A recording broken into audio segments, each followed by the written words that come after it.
आदरणीय ताऊजी एवं सामान्य प्राचार्य महोदय एवं समस्त शिक्षकगण एवं आए हुए अतिथिगण, सर्वप्रथम तो मैं ये कहना चाहूंगी कि भगवत गीता हमारे हिंदू धर्म का सबसे पवित्र ग्रंथ है। यह भगवान श्री कृष्ण द्वारा अपने घनिष्ठ मित्र अर्जुन को कहा गया था, जब वह अपने मन को समझा नहीं पा रहा था कि वह क्या करे और क्या नहीं। यूं तो भगवत गीता में अनेक श्लोक हैं, जिनमें से मैं कुछ श्लोकों के बारे में अपने विचार प्रकट करना चाहती हूँ। तो मेरा प्रथम श्लोक है, नहीं कश्चित क्षणमपि जातु तिष्ठत कर्मकृत कार्येत्यहावेश कर्म सर्वः प्रकृतिजैर गुणम। अर्थात प्रत्येक व्यक्ति को प्रकृति से अर्जित गुणों के अनुसार कर्म करना पड़ता है, वह चाहे या ना चाहे। कोई भी व्यक्ति एक क्षण भर के लिए भी कर्म किए बिना नहीं रह सकता। जैसा कि अभी हम देख रहे हैं, मैं कहने का कर्म कर रही हूँ, आप सुनने का कर्म कर रहे हैं। यह देहधारी जीवन का प्रश्न नहीं, अपितु आत्मा का स्वभाव है कि वह सदैव सक्रिय रहता है, वह एक पल के लिए भी नहीं रुक सकता। यह शरीर मृत्यु वाहन के समान है जो आत्मा द्वारा चलित है, क्योंकि आत्मा एक क्षण भर के लिए भी निष्क्रिय नहीं हो सकती। आत्मा को कृष्ण भावनामृत के सत्कर्म में प्रवृत्त होना चाहिए, अन्यथा वह माया द्वारा शासित कार्यों में प्रवृत्त होता रहेगा और माया के संसर्ग में आकर वह भौतिक गुणों को प्राप्त कर लेगा, जिससे वह आकर्षित होता रहेगा। ऐसे आकर्षणों से आत्मा को शुद्ध करने के लिए यह आवश्यक है कि शास्त्रों द्वारा आदिष्ट कर्मों में उसे संलग्न रखा जाए। किंतु यदि आत्मा अपने स्वाभाविक कर्म में संलग्न रहेगी तो वह जो भी करेगी उसके लिए वह कल्याणकारी होगा। मेरा दूसरा श्लोक यह है कि समो अहम सर्वभूतेषु न मे दृश्यो अस्ति न प्रिय ये भजन्ति तु माम भक्तया मयि ते तेषु चाप्यहम। अर्थात भगवान श्री कृष्ण कहते हैं कि इस संसार में मैं ना ही किसी से द्वेष करता हूँ, ना ही किसी से घृणा करता हूँ, ना ही किसी से पक्षपात करता हूँ। मैं सभी के लिए समान हूँ, किंतु जो भक्त मेरी सच्चे मन से आराधना करता है, मैं उसका मित्र हूँ, मैं उसमें स्थित हूँ। भगवान श्री कृष्ण के कहने का तात्पर्य यह है कि इस संसार में प्रत्येक प्राणी भगवान के लिए समान है। वह इस संसार में किसी से भी घृणा नहीं करते, किसी से द्वेष नहीं करते, वह ना ही किसी के साथ अन्याय करते हैं, ना ही पक्षपात करते हैं। वह संसार में सभी प्राणियों को समान मानते हैं, किंतु जो उन्हें सच्ची भावना निस्वार्थ होकर उनकी सेवा करता है, भगवान श्री कृष्ण कहते हैं कि ऐसा भक्त मेरा मित्र है और मैं उसका मित्र हूँ। वह मुझ में विद्यमान है और मैं उसमें विद्यमान हूँ।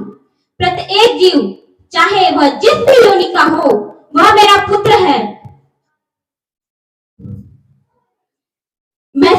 मैं उसे सदा अपना मानता हूँ। भगवान श्री कृष्ण उस बादल के समान है जो सबों के ऊपर जल वृष्टि करता है, चाहे वह चट्टान हो, चाहे स्थल हो या जल हो। किंतु यह भी सत्य है कि भगवान श्री कृष्ण सभी प्राणियों को उनके कर्मों के अनुसार फल देते हैं। अच्छे कर्मों का वे देर से ही सही लेकिन अच्छा फल देते हैं, और बुरे कर्मों का वो बुरा फल देते हैं, चाहे उन्हें देर हो जाए। जैसे कंस, शिशुपाल, दुर्योधन इत्यादि को इनके बुरे कर्मों का फल मिला, इनको अपने बुरे कर्मों का फल देर से ही मिला, लेकिन मिला। मेरा तीसरा श्लोक यह है कि पत्रम पुष्पम फलम तयोम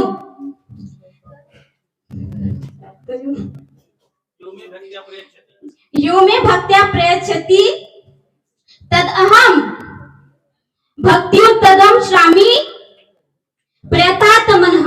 भगवान श्री कृष्ण कहते हैं कि जो भक्त मुझे अत्यंत प्रेम से पत्ती, पुष्प, फल, जल अर्पण करता है उसे मैं अवश्य स्वीकार करता हूँ।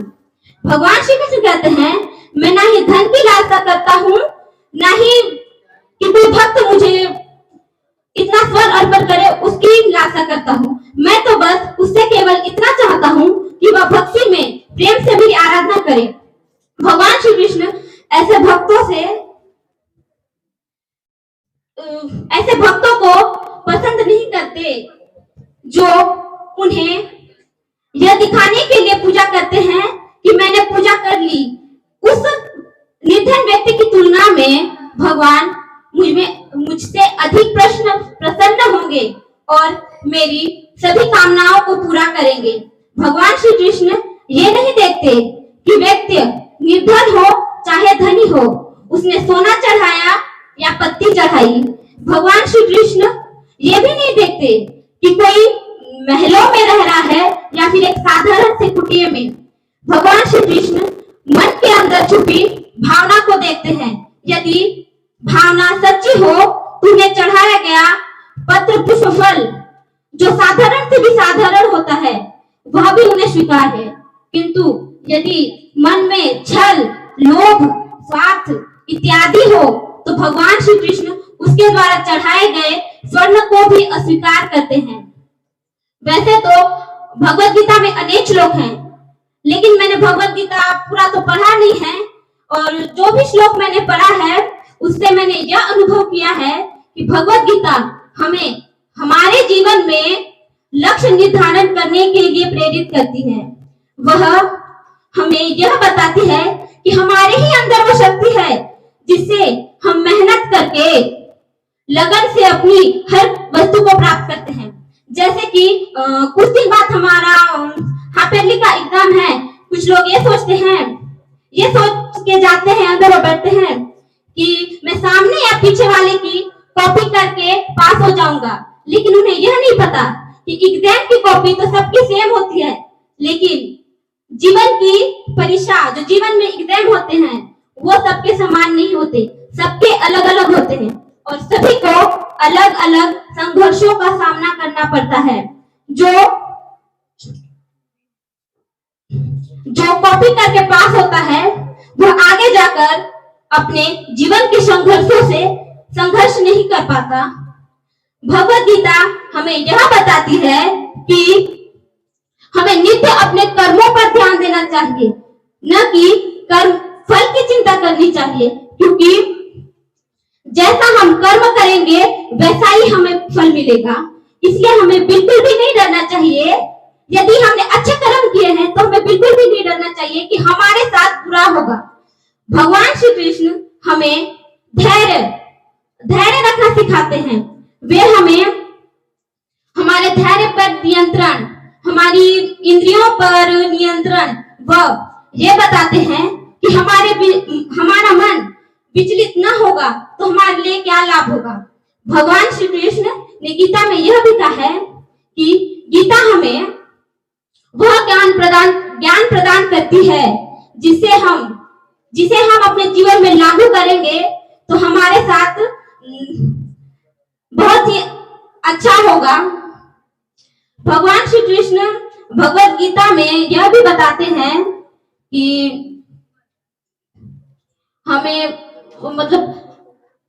यह बताते हैं कि हम जो ज्ञान अर्जित करते हैं उसमें से बहुत से ज्ञान नकारात्मक सकारात्मक होते हैं। गीता हमें नकारात्मक विचारों से दूर करती है और सकारात्मक विचारों के मार्ग की ओर अग्रसर करती है। गीता हमें समाज के लिए कार्य करने के लिए प्रेरित करती है। गीता हमें यह बताती है कि हमें सिर्फ अपना ही नहीं दूसरों का भी हित सोचना चाहिए।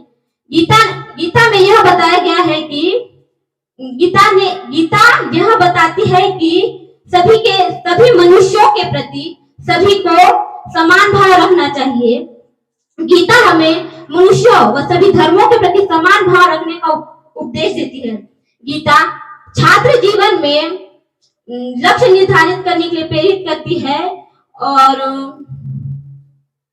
गीता के सार में कहा गया है व्यर्थ की तुम व्यर्थ की चिंता मत करो, तुम व्यर्थ में किसी से भी मत डरो।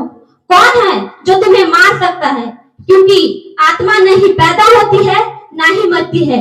जो हुआ वो अच्छा हुआ, और जो हो रहा है वो भी अच्छा ही हो रहा है, और जो होगा वो भी अच्छा ही होगा। तुम भूत का पश्चाताप न करो और ना ही भविष्य की चिंता करो, क्योंकि अभी वर्तमान चल रहा है। न तुम कुछ लेकर आए थे न कुछ लेकर जाओगे। जो लिया यहीं से दिया, जो दिया यहीं पे दिया। तुम्हारा क्या खो गया जो तुम रोते हो? तुमने क्या पाया था जो खो गया? तुमने क्या पैदा किया था जो नाश हो गया? नहीं तुम कुछ लेकर आए थे न कुछ लेकर जाओगे, क्योंकि जो लिया यहीं पर दिया, जो दिया यहीं पर दिया।